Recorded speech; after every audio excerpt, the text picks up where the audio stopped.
dzoka kutotaura mchembero yonotaurisa waende nayo yipi copper pipe. Yeah, you need to retain it tomorrow. Ukangwesiya kuti panapa handisikuona ichi because matauro angu achiita makuseni panapa chese chiri panapa hakuna chiri kudiwa kuti chibude muno muyadhi. Serious? Havasi kuda chese chiri muyadhi muno mwata kuti havasi kuda. Hanzi mukutakura zvinhu zvese mapaipi majii zvese muri kutakura mufanira kutakura kana zvipikiri chaizvo kana zvipikiri ambeanonakidzeakuti haina hangu hanziziva but zvamusina kutakura nhasi handifungi kuti muchazvitakura ndozvandatoona hangu panapa mukadzoka panapa motonesa imboza havasi kuda panapa ndokuda penzo iyeye ndinari panapa hapane zvimwe zvinhu tu zvamofanirwa kutakura panapa mukasazvitakura hamuchazvitakurei chicho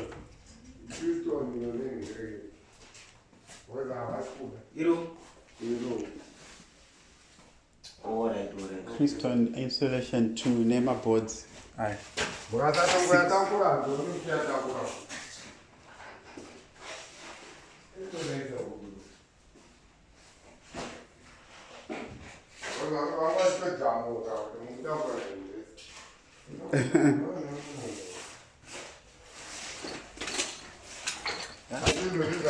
Our clients is not easy. I don't need.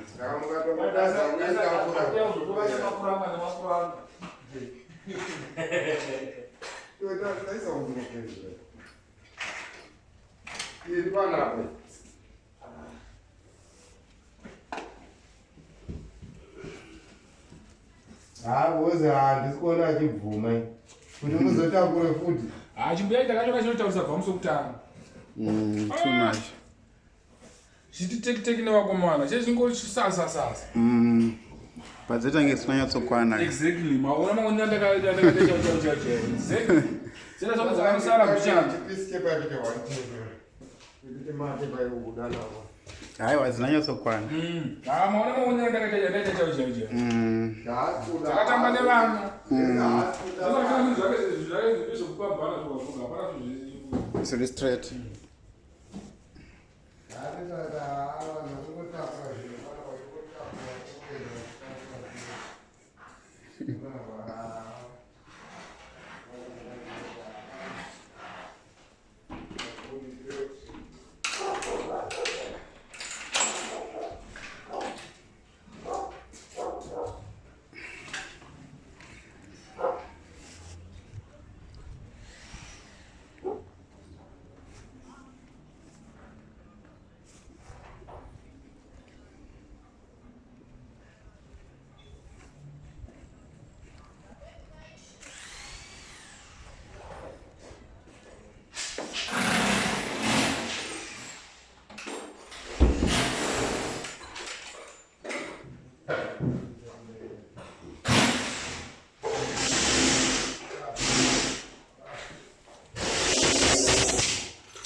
Budirira. Pode? Budirira. Para, Zé. Vai me dizer onde diz. Te tira. Ele é o som da vitrão. Dá o som de boa. Bata.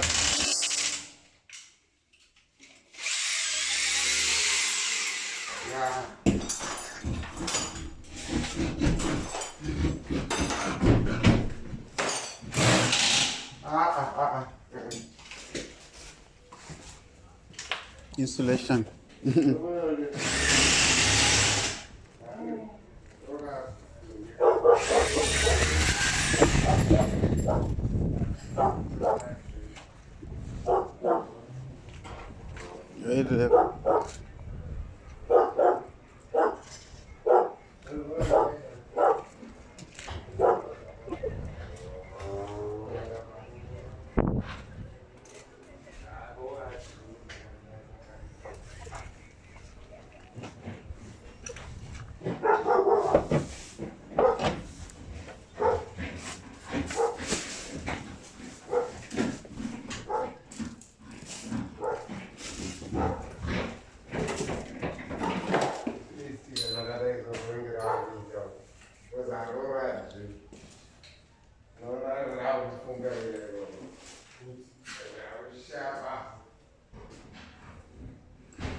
Anzia. Unataka mafuta? Unataka mafuta?